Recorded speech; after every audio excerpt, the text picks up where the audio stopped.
त्याला उत्तर नाही मिळत आहे. मला वाटतं प्रवीण दरेकर बोलले तर मान्य नाही नाही, माझा प्रश्न असा आहे की यांनी ओके एक कलेक्टरचं पत्र आहे सभापती महोदय की आपण यशस्वी देकारदार म्हणून निश्चित करण्यात आलेलं आहे. एक पत्र आहे माझ्याकडे 21 तारखेचं. ही एजन्सी सिद्धांत material procurement and supply. Okay, माझं म्हणणं असं आहे की ज्यावेळेस कलेक्टर या एजन्सीची मान्यता देतो त्या एजन्सीचं 3 वर्षाचं ITR नाही सभापती महोदय, ती कंपनीच रजिस्टर नाही, त्याचं टेंडर तुम्ही कसे मंजूर करू शकता? माझा मुद्दा तो आहे. माझा मुद्दा कितीला गेलं, काय गेलं, 10 कोटी द्या, 5 कोटी द्या, पण तुम्ही ती कंपनी तर लिगल असली पाहिजे, तिचं इन्कम टॅक्स असलं पाहिजे 3 वर्षाचं. आणि मग आता तुम्हाला एवढा पुळका एवढा लवकर दिलं पाहिजे. तर हे जे 2nd नंबर आणि 3rd नंबरचे टेंडर यांनी आता अर्ज दिलेला आहे की आम्ही घेतो म्हणून, मग त्यांना का देत नाही? कोर्टात का अर्ज केला मग पुन्हा कलेक्टरनी तुमच्या? मग तुम्ही चुकी म्हणजे आता मग माझा मुद्दा असा आहे की संस्थाच रजिस्टर नाही सभापती महोदय. माझ्याकडे या संस्थेनं भागीदारी ऑफिसमध्ये केलेल्या अर्जाची प्रत आहे. माझ्याकडं जी संस्था आहे ज्याचे मालक आहे त्या संस्थेचे त्यांचे वडील मंत्री आहे राज्याच्या मंत्रिमंडळात सभागृहात, त्यांचं माझ्याकडे इलेक्शनचा ॲफिडेव्हिट आहे. याच्यामध्ये 0 रुपये दाखवलेले मुख्यमंत्री महोदय, आणि तो 67 कोटीचा टेंडर कसा घेऊ शकतो हा माझा प्रश्न आहे.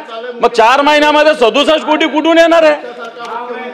माझा प्रश्न बेसिक आहे. टेंडर तुम्ही त्या धनदा कॉर्पोरेशनच्या लोकांचे पैसे द्या. ती कंपनी काय फक्त वेदांत हॉटेल पुरती नाही आहे, ती कंपनी पुणे मुंबई वेगवेगळ्या ठिकाणी प्रॉपर्टी आहे. राष्ट्रीय स्वयंसेवक संघाचे संघचालक आबासाहेब देशपांडे यांनी निर्माण केलेली ही हॉटेल आहे. सगळ्यात महत्वाचं त्यांची पण त्याच्यामध्ये इन्व्हेस्टमेंट आहे. आणि असं असताना असं सगळं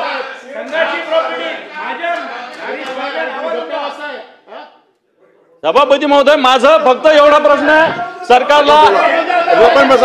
सभापती महोदय विरोधी पक्ष माझा प्रश्न असा आहे आता मंत्र्यांना की जी कंपनीच रजिस्टर नाही, जिचं इन्कम टॅक्स 3 वर्षाचं नाही, हिला टेंडर देता येतं का? नसेल तर या कंपनीवर FIR करा, हिला ब्लॅकलिस्ट करा. हा माझा प्रश्न आहे. दुसरी गोष्ट याच्यामध्ये सॉलन्सी सर्टिफिकेट 40 करोडचं द्यावं आणि मिनिमम 45 कोटीचं फायनान्शियल इयर मध्ये सर्टिफिकेट असं. ही कंपनी 6 महिन्याची आहे, हे 3 वर्षाची अट टाकलेली ही नाहीये. माझं म्हणणं हा आहे मुद्दा बेसिक. तुम्ही याला उत्तर द्या. तुम्ही जर अशा पद्धतीने देत असाल, उद्या कोणी घेतं म्हणाल तर तुम्ही कशी काय देणार आहे कंपनी? माननीय मंत्री महोदय, सभापती महोदय, पहिले तर रेकॉर्डून हे काढलं पाहिजे की सुधीर तुकाराम देशपांडे यांनी हे हॉटेल केव्हाच धंदा कॉर्पोरेशनला विकलं आहे. त्यामुळं असं आहे, तुम्ही जे नाव काढता या ठिकाणी ते रेकॉर्डून काढलं पाहिजे, कारण हे केव्हाच विकलेलं आहे.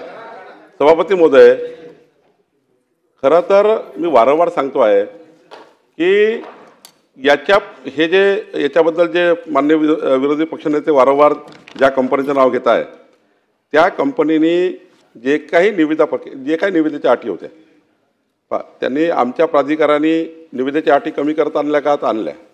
कारण काय की कोणीच येत नाही आहे, MPIT कोर्टातून वारंवार जात आहे. मग ही कंडिशन टाकली, ही कंडिशन कमी करा, ही कंडिशन कमी करा, करत करत करत करत कमी केल्या. आणि ऐका, मी पुन्हा सांगतो, मी तुम्हाला कधी त्या ठिकाणी दिशाभूल करणार नाही. आमच्या प्राधिकाऱ्यांनी लवकरात लवकर कुणीतरी याची ह्या विड्स हॉटेल जावं आणि हे या लोकांना पैसे वापस मिळावे एवढीच भावना होती.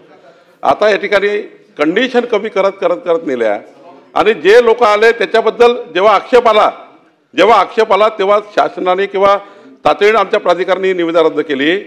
मी आताही आपल्याला सांगतो, आता निविदा रद्द झाल्यामुळं आणि त्यामुळं मंत्री महोदय कंप्लीट होऊ द्या, पूर्ण करू द्या. मी आपली मंत्री महोदय उत्तर देत आहेत, उभे आहेत. आपण जर सभापती महोदय, जी निविदा आली होती त्या निविदेमध्ये ज्या कंडिशन प्राधिकरणाने, अरे मंत्री महोदय उत्तर देत आहेत.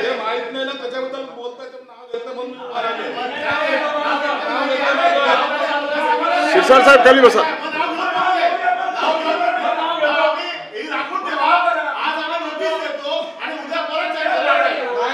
आपण जरा बसा. मंत्री महोदय उत्तर देत आहेत. मंत्री महोदय उत्तर देतात. माननीय सामाजिक न्याय मंत्री शिरसाट साहेब जरा आपण खाली बसा. शिरसाट साहेब खाली बसा. आपण जरा बसा. विरोधी पक्ष नेते मंत्री महोदय उत्तर देत आहेत. मंत्री महोदय उत्तर देत आहेत. आपण मी वारंवार सभागृहात 15 मिनिटांपर्यंत सांगतोय की ही निविदा प्रक्रिया संपूर्ण रद्द झाली आहे. त्यामुळे आता याच्यामध्ये चर्चा करण्यामध्ये काही अर्थ उरत नाही.